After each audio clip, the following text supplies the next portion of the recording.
नमस्कार दोस्तों, अभी डिजिटल चैनल में आप लोगों का बहुत बहुत से स्वागत है।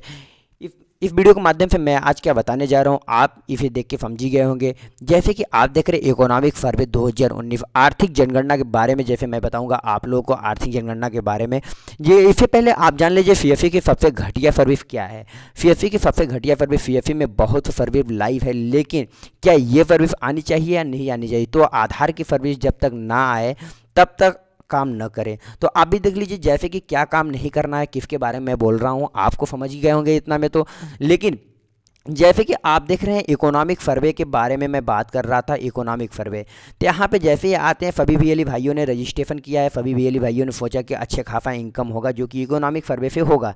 लेकिन अभी तक ये क्या है, आप लोगों को पता चला कि इकोनॉमिक सर्वे में क्या पैसे है, आपको आसानी से पता चल ही गया। तो चलिए, जैसे कि आप देख रहे हैं यहाँ पे सभी बीएलई भाइयों ने रजिस्ट्रेशन तो कर ही लिया। अभी तक अगर डिजिटल चैनल को आप लोगों ने सब्सक्राइब नहीं किया है तो इस लाल रंग के बटन दबा के सब्सक्राइब करें, और बगल में बेल आइकन का घंटी है जिसे घंटी का चिन्ह कहते हैं, इसे भी दबा लें ताकि आप लोग तक नोटिफिकेशन पहुंचता रहेगा। तो जैसे देख रहे हैं कि मैं आप लोगों को बताया इकोनॉमिक सर्वे के बारे में। ये देख रहे हैं जैसे कि ये है पेमेंट स्ट्रक्चर। आप देख रहे हैं पेमेंट स्ट्रक्चर के बारे में मैं पहले भी बता दिया था, लेकिन आज मैं क्यों दोबारा लेके आया हूँ, आप जान लीजिए क्यों दोबारा लेके आया हूँ। जैसे कि आप देख रहे हैं सीएफई में बहुत से सर्विसेज चालू होती हैं एक दिन में, हर दिन 2 से 3, 1 2 दिन में, एक दिन में हर सर्विसेज चालू होती रहती हैं, लाइव होती रहती हैं।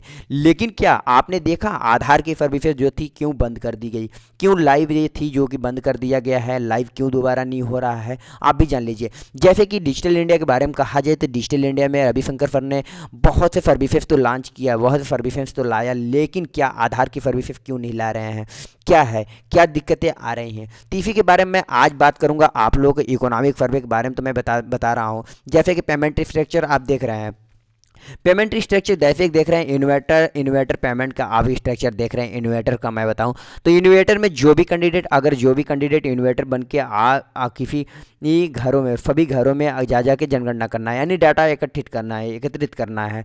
जिससे कि आप देख रहे हैं यहाँ पे क्या दिक्कतें हैं, क्या हैं यहाँ पे। जैसे इन्वेटर्स की पेमेंट क्या है, रेफिडेंशियल यानी कि किसी भी घर के अगर जनगणना यानी कि कहे तो डाटा एकत्रित जब करता है तो उसे कितना मिलेगा, 10 रुपये, ओनली 10 रुपये मिलेगा। 10 रुपये, 16 रुपये, 20 रुपये। आप देख रहे हैं ओनली 20 रुपये तक मिल रहा है। लेकिन क्या इतने में कितने घर का वो डाटा एकत्रित कर लेंगे, आप इसको भी जान लीजिए। और सुपरवाइजर में आप देख रहे हैं 3 रुपये, 4 रुपये, 6 रुपये। तो इससे क्या होने जाने वाली है, अगर किसी भी भाई ने मान लीजिए 20 ज़्यादा से ज़्यादा तो जनगणना कर नहीं सकते, डाटा एकत्रित कर नहीं सकते, 15 से 20 घरों की डाटा एकत्रित कर सकते हैं, इसके अलावा नहीं हो सकती है। तो आप भी जान रहे हैं। तो ये कितना होता है, 100 से 200 रुपये होता है, यानी कि 200 रुपये, आप 200 रुपये के दिन भर में काम करते हैं। लेकिन यहाँ पे जान लीजिए जैसे कि बहुत से सर्विसेज लाइव है, तो क्या सीएफई को आधार की सर्विसेज लाइव भी करना चाहिए।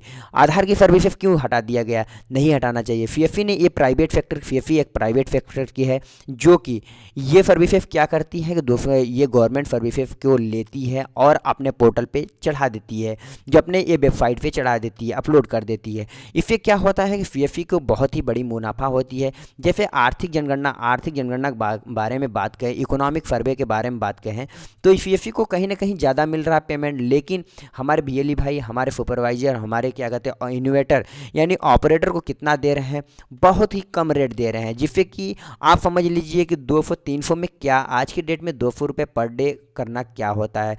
मान लीजिए किसी कैंडिडेट ने, इन्वेटर ने अगर लेके जाता है अपनी बाइक, अपनी गाड़ी लेके जाते हैं, तो उनकी आप समझ लीजिए खुद की पेट्रोल वगैरह जोड़ा जाए तो क्या 220 घरों की जनगणना कर लेंगे, क्या 200 रुपये में हो जाएगा, 200 रुपये में काम चल जाएगा, लेकिन नहीं चलेगा।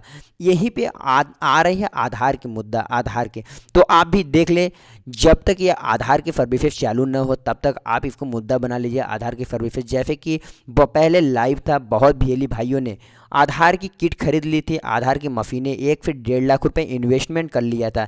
लेकिन अभी तक यह आधार की मशीनें जो हैं चालू नहीं है, सीएफई से फिर हटा दिया गया है, इनएक्टिव कर दिया गया है, चालू नहीं हो रहा है। तो क्यों चालू नहीं हो रहा, आप इसमें सभी लोग कॉन्टेक्ट करें, मेल करें, सर क्या दिक्कतें हो रही हैं। लेकिन क्या ये दिक्कत आ रही है, जैसे कि सीएफई ने आधार की, मान लीजिए आधार की सेंटर चालू थी, तो आधार में क्या होता था, 40 से 45 रुपया न्यू इनरोलमेंट, और अपडेटिंग का न्यू इनरोलमेंट का 40 से 50 40 से 45 रुपये मिलता था, जो कि वो न्यू इनरोलमेंट का मिलता था सेंटर को। अब दूसरा रहा बात कि अपडेटिंग का जो चार्जेस होता था 25 रुपीज़, वो अपडेट तुरंत करता था कैंडिडेट और तुरंत उसका क्या कहते हैं कि जो 25 रुपीज़ मिल जाता था।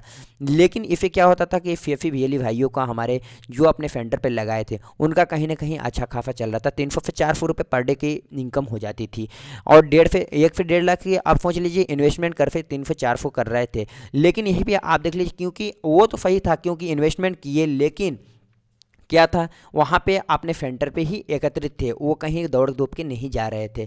लेकिन ये आर्थिक जनगणना के बारे में बात कहें तो ये दौड़ दौड़ के जाना है, हर घर में जाना है और डाटा को एकत्रित करना है, जिससे हमें 15 से 20 रुपये मिल रहा है। क्या मिल रहा है? बहुत ही घाटा वाली बात है, जिससे कि हमें कुछ नहीं मिल रहा है।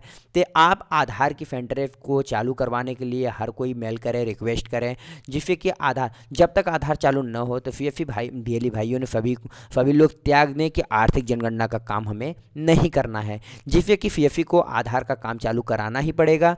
तो आपने पहले मैं वीडियो में बनाया था जैसे कि आर्थिक जनगणना को मैं बता ही दिया था, तो आप भी ऐसा करें कि आर्थिक जनगणना का काम करने से पहले आधार चालू हो और सभी VLE भाइयों को जो मशीनें रखी हुई हैं, खाली पड़ी हुई हैं, वो यूजेबल हो जाएं और काम अच्छे से चालू हो जाए। आधार की एक मुद्दा ज़रूर बनाएं। थैंक यू दोस्त। और वीडियो पसंद आए तो आप लोग लाइक एंड कमेंट और शेयर जरूर करें, ताकि आप लोगों की सहयोग मिल सके और पता चल सके कि आप लोगों ने कितना मेरा सहयोग कर रहा है। थैंक यू दोस्त।